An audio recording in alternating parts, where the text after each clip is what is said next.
Good afternoon. How's everybody doing? Great to be learning with you on a Friday, Yom Shishi. Let's light up the darkness.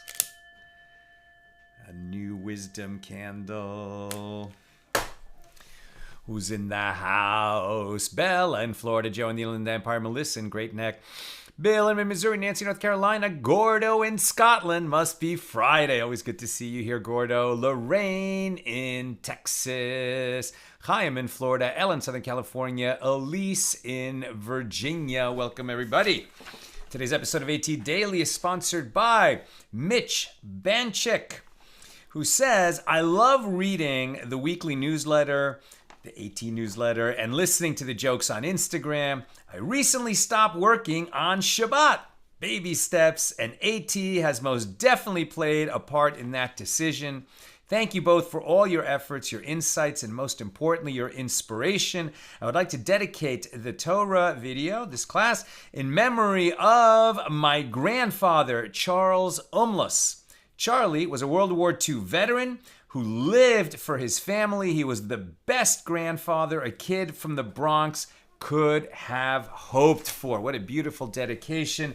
Mitch, may you and your loved ones be showered in blessings. We say amen.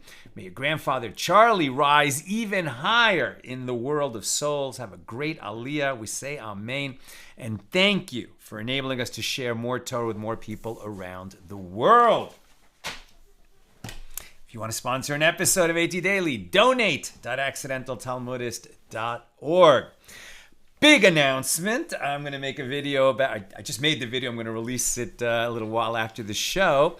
But in a year when faith-based films took a quantum leap forward, and we're just competing with Hollywood movies in terms of production value, star power, and sheer entertainment, Religion Unplugged put out a list of the top 10 faith-based films of the year. This included major titles like Angel Studios' David, the new Knives Out movie, Wake Up Dead Man, Sinners, major Hollywood blockbuster, The Last Rodeo starring Neil McDonough, and at the top of the list, ranked number one, faith-based film of 2025, Guns and Moses, the movie that Nina and I wrote and I directed. Wow, humbled and honored. Thank you, God.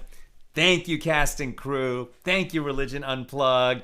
And thank you, my friends, everyone who's watching the movie, recommending it to their friends, and making it a word-of-mouth hit. We are thrilled, absolutely thrilled.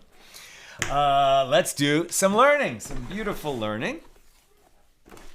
Okay, our daf today is page 105 here in Tractate Zevachim, the 29th volume of the Talmud, continuing our discussion of Mishna number 4 here in chapter 12.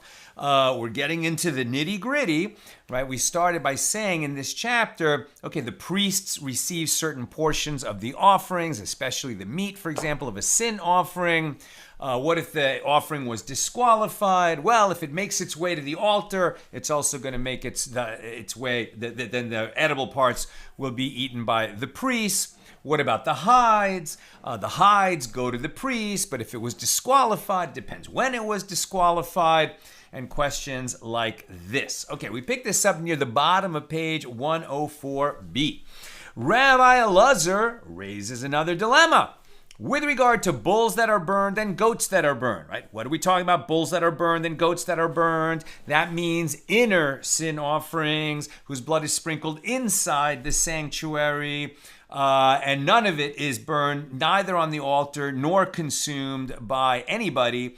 Those offerings of extreme high sanctity, like the Yom Kippur bull and goats, after their blood is sprinkled inside the sanctuary, they are taken outside, absolutely outside of the temple, even outside of the Temple Mount, even outside of Jerusalem, and burned in a special place when they are burned according to their mitzvah. If they become disqualified along the way, like after the blood was sprinkled, but perhaps they were removed from the Holy Temple before they should have been removed, like before the blood was sprinkled, or if they came into contact with tuma, a source of impurity, but they've already left the holy, if that happens before they leave the Holy Temple, then they go to the bira, right, the special place. We had a discussion about what the bira is, but the special place within the Holy Temple courtyard where disqualified offerings are burned.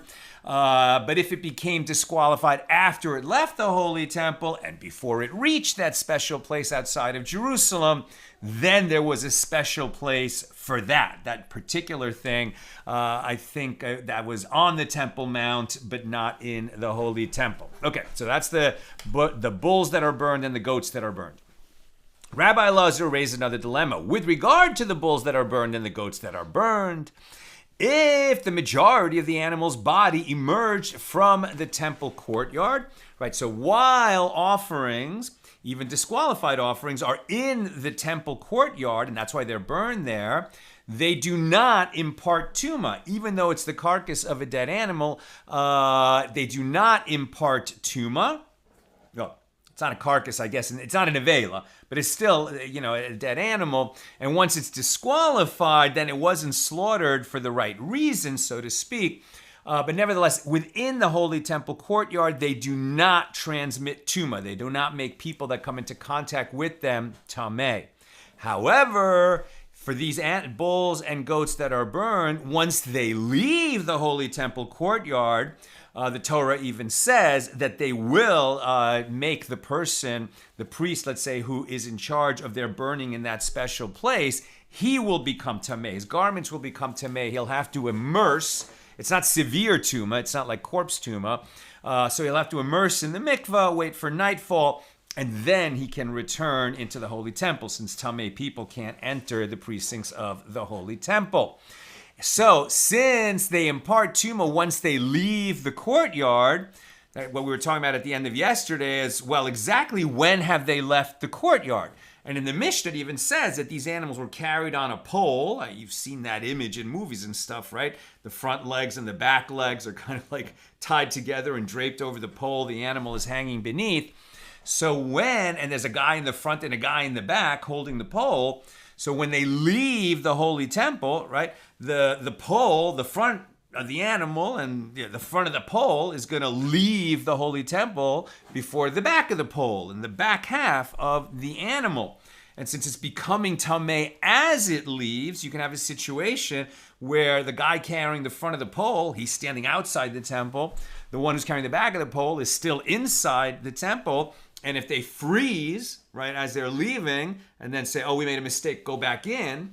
Well, can they go back in? I mean, the guy in front is tameh. The guy in back, however, he has not become tameh. Now, there was a discussion that is it only when they're actually touching the animal? Do they become tameh just by holding the pole on which the animal is tied to? That's another discussion. But here what we're just talking about is that it becomes tameh as it leaves the Holy Temple.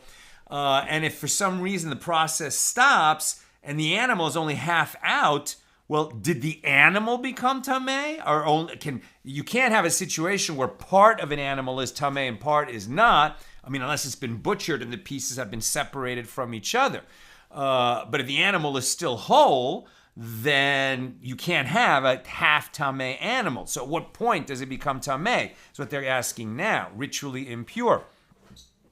So with regard to the bulls that are burned and the goats that are burned, if the majority of the animal's body emerged from the temple courtyard, but it consists of a majority only by inclusion of the minority of a limb, the majority of which remains inside the courtyard, then what is the law? Like, it seems pretty obvious. Like if the animal's coming out, right, its front 2 legs, its back 2 legs, the head over here, let's say that where the seam of this book is like the actual, threshold of the gate of the Holy Temple, courtyard, so if it's like coming out like this, okay, well, that animal, because its head is here and half the rest of the torso, seems like the majority of the body came out. But if they're a little bit diagonal, it's not so clear. If it's coming out like this, when can we say the majority of the animal has emerged? Are we going to say it's 3 of the legs, but it's only like the hoof of one of the legs? The most of the leg is still inside. Has the majority of the animal emerged? If we just take a step back for a second, we have a lot of these kinds of, shall we say, splitting hairs types of questions. And sort of like the amateur Talmudist is tempted to be frustrated and say, what difference does it make? Come on, this is silly. They were walking. They weren't going to stop dead like this. What do we need to know? When is the majority of the animal? By what definition do we say the majority of the animal? No. Makes no difference whether this is a practical question or not. Makes no difference whether it seems like splitting hairs to our limited minds. No. All these questions are Torah. And so if we push ourselves and say, well, okay, let's take the question seriously. So by what principle can we answer such a question? This is Torah. It requires delving in. And as we do that, it's a holy activity. And we're coming a little bit, a little tiny bit closer to God. We're coming a little bit closer to the source of holiness, a little bit closer to elevating ourselves. That's what we're always doing. So let's take the question very seriously. So what is the law? Do we determine the status of the minority of a limb by casting it after the majority of the limb and the majority of that limb did not leave? Or perhaps we determine the status by casting it after the majority of the animal, and therefore a majority of the animal has left the Holy Temple courtyard. So the Gemara clarifies the question. Isn't it obvious that we do not disregard the majority of the animal and instead follow the majority of the limbs? Rather, Rabbi Elazar's dilemma must be like this. In a case where half of the animal emerged from the courtyard, such that the majority of a certain limb emerged, but a minority of the limb remained inside, what is the law? Do we determine the status of this minority of a limb? Now we're on 105a. By casting it after the majority of that limb and the majority of that limb did leave? Or perhaps we determine its status by casting it after the half of the animal which did not leave the courtyard. And the Gemara concludes the dilemma of Rabbi Elazar shall stand unresolved. He asked a tough question. He tried to split the hairs, but we don't have a principle by which we could answer that question. And sometimes we have to recognize where our, limited information, where our limited power of reasoning falls short and say, teku. Or that's for the sages to say, but the sages said, taiku. That dilemma will not be resolved until Mashiach comes. Rav Bar Huna teaches this dilemma with regard to people, right? The guy's carrying the animal. In a case where 5 people are handling an offering and carrying it out to be burned, and 3 of them emerged and 2 of them remained in the temple courtyard, such that the animal is partly inside and partly outside, what is the law?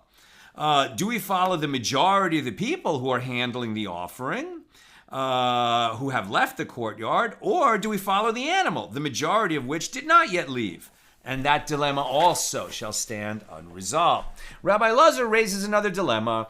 If bulls and goats that are burned left the temple courtyard and returned, what is the law with regard to the garments of those who carry them inside the courtyard? Do we say once they left, they became impure, and that's it, they're impure?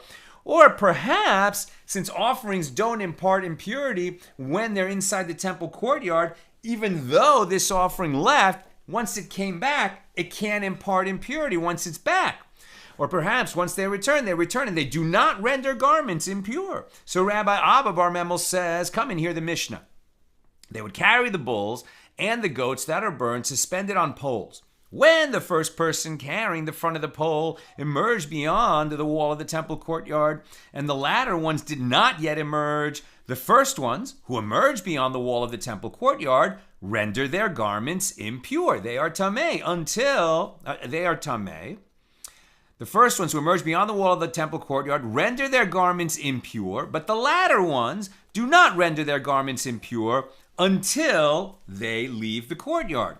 So even though, right, there's a connection between the guys who are outside the temple courtyard and the guys who are still in it, meaning the pole on which that animal that's being taken out to be burned is suspended, nevertheless, we will, if they stop right there, and for some reason, the ones on the inside don't leave, let's say they get replaced because they can't leave for something, they have not become impure. But the ones at the front of the pole have become impure. So Rabbi Abba Bar Memel explains, and if it enters your mind to say that once they leave, they become impure, these latter ones mentioned in the Mishnah who are still inside should be rendered impure, since the offering itself has emerged and they're carrying it. It follows that if the offering returns, their garments are not rendered impure because it must be that it's dependent on whether you're outside or in. Ravina said, no. And how can you understand this as a proof? The reason that the latter ones' garments are not rendered impure is that I require the fulfillment of the verse, Leviticus 16:28, and he who burns them shall wash his garments and bathe his flesh in water, and afterward he may come into the camp. And since they have not yet left the camp, they cannot come into it, and therefore they do not contract the impurity described in the verse, only because they haven't left. Right? If they had left, they would contract that impurity. So even though they're connected by the guys at the front of the pole who have left, since they haven't left, they can't fulfill that verse, which says they shall wash their garments and their flesh, and then they may return. So they don't have to wait for nightfall. I misspoke there. They just have to immerse in the mikveh and immerse their garments in the mikveh, and then they can return. The Gemara asks, but if they became impure only after they leave, how did Rabbi Elazar even raise this dilemma? So the Gemara answers, he raised the dilemma with regard to a case where they take the offering with staffs, i.e., after the offering is returned to the temple courtyard, other people stand outside the courtyard and bring it out again using long sticks. Does the offering render these people impure, even though they are standing outside the courtyard? That dilemma was not resolved. The sages taught in a baraisa with regard to bulls that are burned and a red heifer, right, from which the ashes of the red heifer are created to create the water sprinkling for people who come into contact with a human corpse, either burying it at a funeral or any other kind of contact. They can't enter the holy temple precincts until 7-day purification with sprinkling of this water on 3rd and 7th days. So with regard to the bulls that are burned, and the red heifer, and the scapegoat of Yom Kippur, the one who sends them, the one who burns them, and the one who takes them out of the temple courtyard render their garments impure. And the animals themselves, after they emerge from the temple courtyard, do not render garments that they touch impure, but they do render food and drink that they touch impure. This is the statement of Rabbi Meir. But he was overruled by the majority, and the rabbis say a red heifer and bulls that are burned render food and drink impure. But the scapegoat does not transmit impurity at all, as it is still alive when it leaves the temple, and a living being does not render food and drink or anything else impure, because a living being cannot be tameh, much less transmit tuma. A living thing cannot become tameh, right? Only the meat of an offering can become tameh. Objects can become tameh. A person can become tameh, but other living things cannot. The Gemara comments, granted, according to Rabbi Meir, there is no difficulty, as his opinion is in accordance with that which the school of Rabbi Yishmael taught. As the school of Rabbi Yishmael taught in a baraisa, the verse states that seeds can contract tuma, ritual impurity, from the carcass of a creeping animal, a sheretz, only if they first come into contact with water, right? So when it comes to produce, and this is going to be extended to seeds, they cannot become tameh if they're dry, totally dry. They first have to come into contact. They first have to have some moisture from 7 particular liquids, which include water. I think milk, honey, dew is separate than water. Blood, I'm pretty sure, is one of the liquids that can render produce susceptible to tuma. Oil, I'd have to look up the rest. Okay, so about that. So if they're fully dry, they can't become tameh. They have to have this contact with moisture first before, so that they even can be susceptible to tuma when they come into contact with something like a sheretz. So here it says, the verse that states that seeds can contract impurity from the carcass of a creeping animal only if they first come into contact with water. Quote, and if any part of their carcass falls upon any sowing seed which is to be sown, it is pure. But if water be put upon the seed and any part of their carcass fall thereon, it is impure to you. Leviticus 11, verses 37 and 38. So just as is the case for seeds, which, like any food, can never contract tuma severe enough to transmit it to human beings, right? Human beings can transmit tuma to food, and they could therefore render, let's say, teruma, which is consecrated food that only priests can eat. They would have, if that food becomes tameh, then the priest can't eat it because they have to be pure, in a state of purity, and the food has to be in a state of purity. But in the normal course of things, food by touching cannot, render a human impure, even though a human can render food impure. We did say that the meat of a bird offering that becomes tameh can render a human impure when he eats it, right? He has to eat it though, not just touch him. And that's a special case. Now, just as is the case for seeds, which, like any food, can never contract tuma severe enough to transmit it to human beings, and they need exposure to liquid to be rendered susceptible to their less severe level of tuma, so too, all items that can never contract tuma severe enough to transmit it to human beings need exposure to liquid in order to be rendered susceptible to the tuma that they can acquire. And this serves to exclude the carcass of a kosher bird, which can contract tuma severe enough to be transmitted to a human being who swallows it, as I just mentioned, and therefore does not need to be rendered susceptible to tuma in order to transmit tuma. So according to this baraisa, bulls that are burned, a red heifer, and a scapegoat, which are all sources of tuma for human beings, are able to transmit tuma to food and drink on their own, even if they have not been exposed to liquid and have not come in contact with any source of tuma. Rabbi Meir's opinion accords with this principle. This idea of being exposed to liquid in order to be susceptible to contracting tuma really only applies to produce. Seeds, wheat, grain, things like that. Not animals, not the carcass of animals, etc. But for the opinion of the rabbis who disagree with Rabbi Meir and say that a scapegoat does not transmit tuma to food and drink, this is difficult. If they accept that which the school of Rabbi Yishmael taught, that even the scapegoat should transmit tuma to food and drink,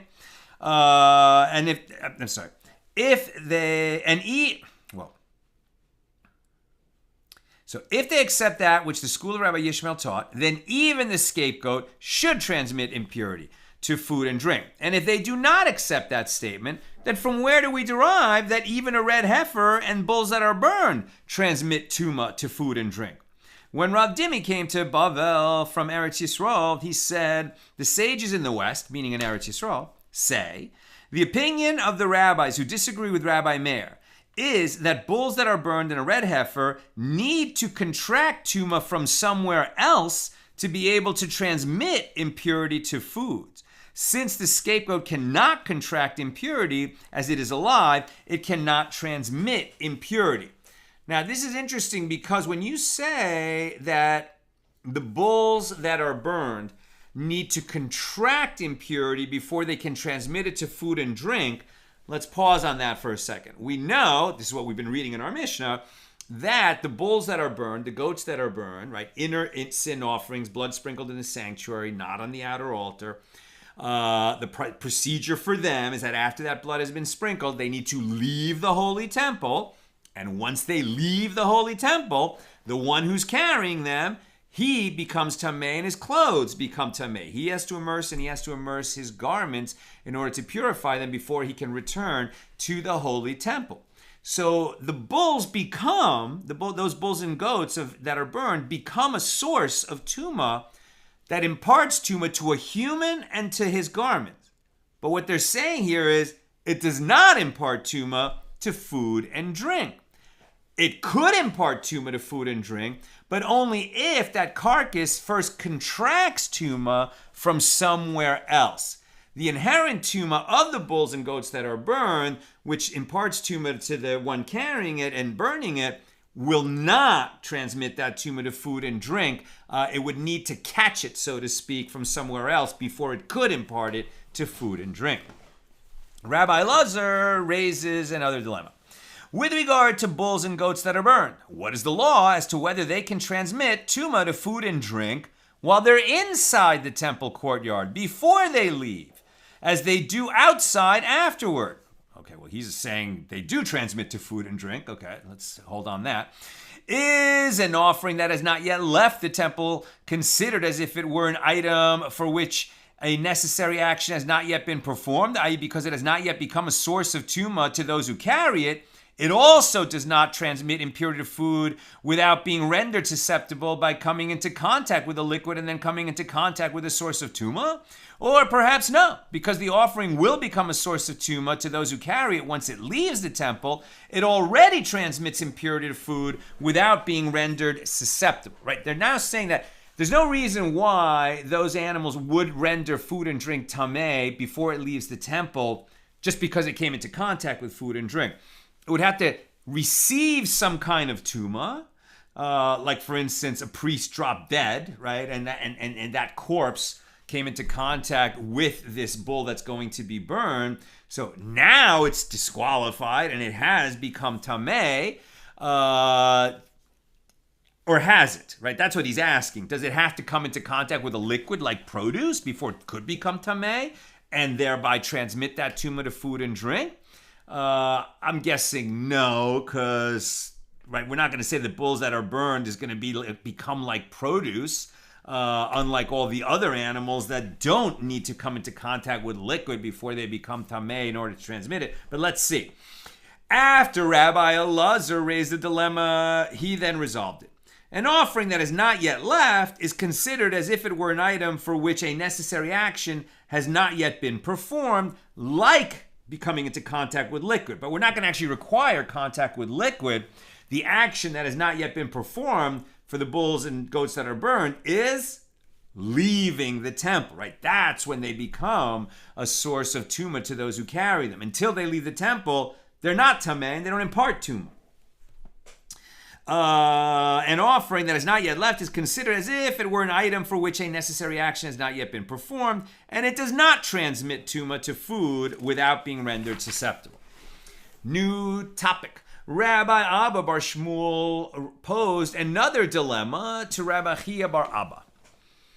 Food transmits tumah to other food or drink only if it is the volume of at least one egg bulk, right? The volume of an egg, and it is first rendered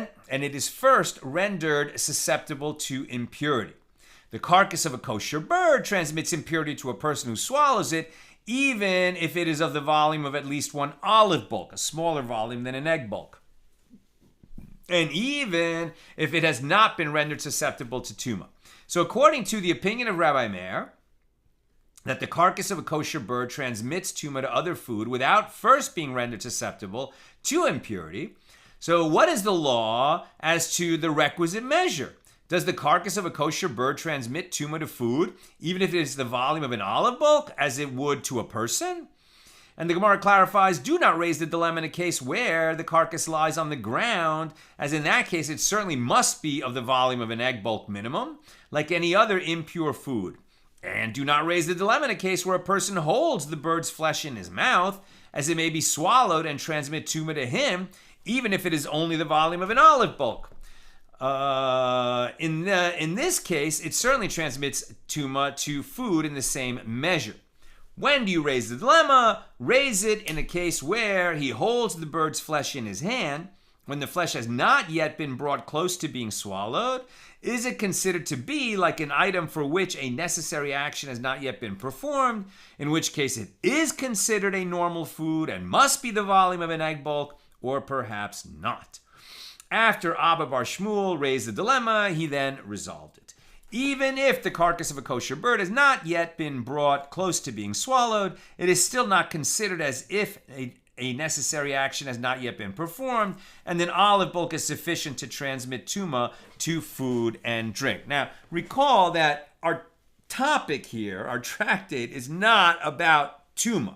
Right? We're not focused in this tractate on sources of tuma and the transmission of tuma. It became a topic for us today and yesterday because we're talking about the offerings, the bulls and goats that are burned, which the Torah specifies render the person and his garments tameh, who carry that animal out of the holy temple into that special place of burning.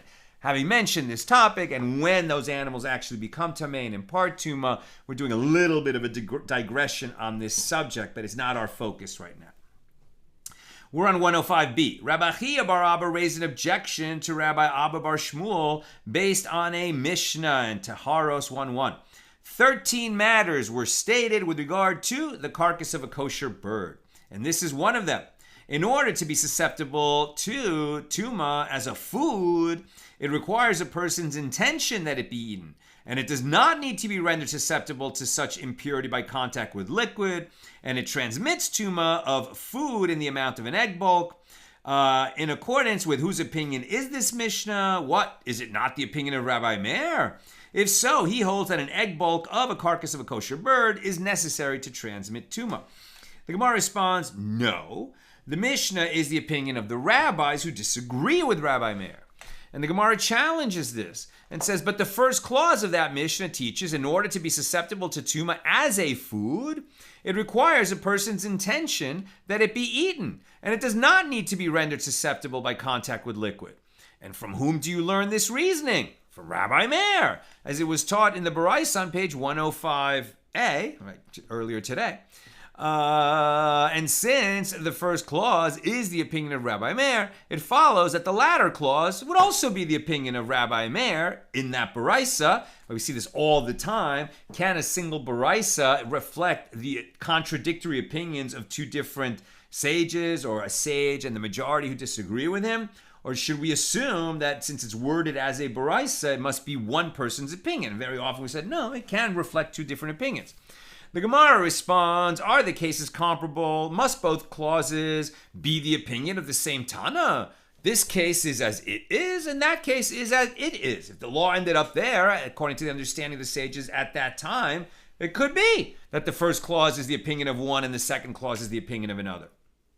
And the Gemara challenges, but one can still infer this from the fact that the latter clause of that Mishnah teaches the slaughter or the malika, which is the way that birds are killed in the Holy Temple when they're brought as offerings, which are not shechted like mammals, but are the nape of the neck is pinched, that the slaughter or malika of the bird purifies it from its impurity, i.e. prevents it from assuming the impure status of a nevela, an unslaughtered animal, meaning not kosher slaughter, right? With the mammals, if it's not shechted properly, it's totally disqualified. It cannot be brought as an offering. And if it's not shechted properly, then it becomes a nevela. Now that's true of offerings or not offerings, right? If you just have a kosher animal that we eat, like beef, right, from a cow, or mutton from a sheep, or goat's meat, whatever that's called. Or by the way, kosher animals that are undomesticated, like deer. Deer is a kosher animal. You just can't kill it with a gun or a bow and arrow. You'd have to trap it and then shecht it properly. So if it's shechted, if it's slaughtered properly, it's kosher for eating. If it's not shechted, if it's killed in any manner other than shechting, it becomes a nevela, right? That means an unslaughtered carcass of an animal. And Jews cannot eat that. Cannot eat that because it's not kosher, because it wasn't slaughtered properly. Okay, where are we? So the slaughter or malika of the bird purifies it from its tumah, i.e. prevents it from assuming the impure status of a nevela, even if it is found to have a wound, even if it is found to be a treifa. Treifa means that after you've shechted it properly, then you start to butcher it. You go inside, and if, for example, you found that the lungs are not airtight because the lung was punctured, let's say by some kind of a needle that came into the animal. So now it's not a nevela, so it doesn't impart tuma, but it's also not kosher for eating. That's a treifa because it's understood to have a wound that would have killed it within a year. And from whom did you learn this reasoning? From Rabbi Meir. We saw this on page 67. Could it be that the first clause and the last clause represent the opinion of Rabbi Meir, but the middle clause represents the opinion of the rabbis who disagree with Rabbi Meir?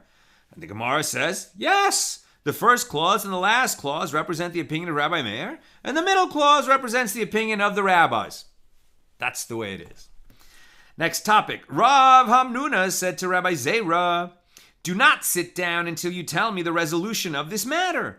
In general, when a food touches a primary source of tuma, after having been rendered susceptible to tuma by contact with a liquid, it contracts first-degree tuma.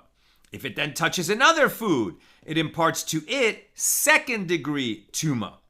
And the carcass of a kosher bird, according to the opinion of Rabbi Meir, transmits tuma without being rendered susceptible.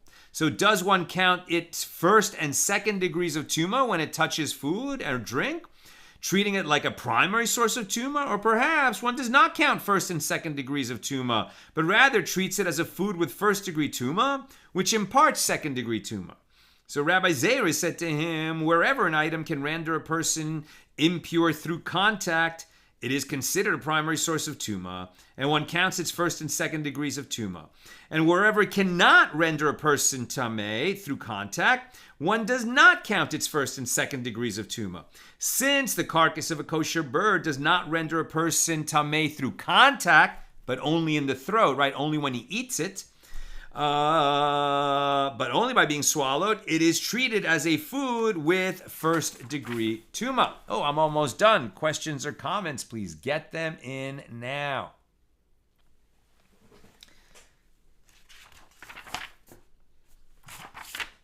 Did well. We can finish.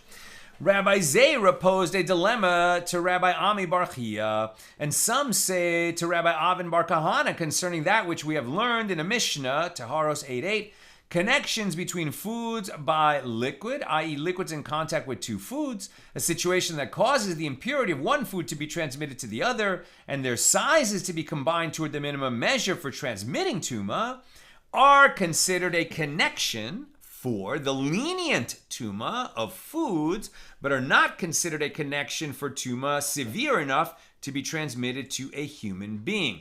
If two pieces of animal carcass, nevela, are connected by a liquid, like they're lying in the same puddle of blood, for example, they do not combine to form the minimum measure for transmitting their tuma to a person, but they can transmit tuma to food.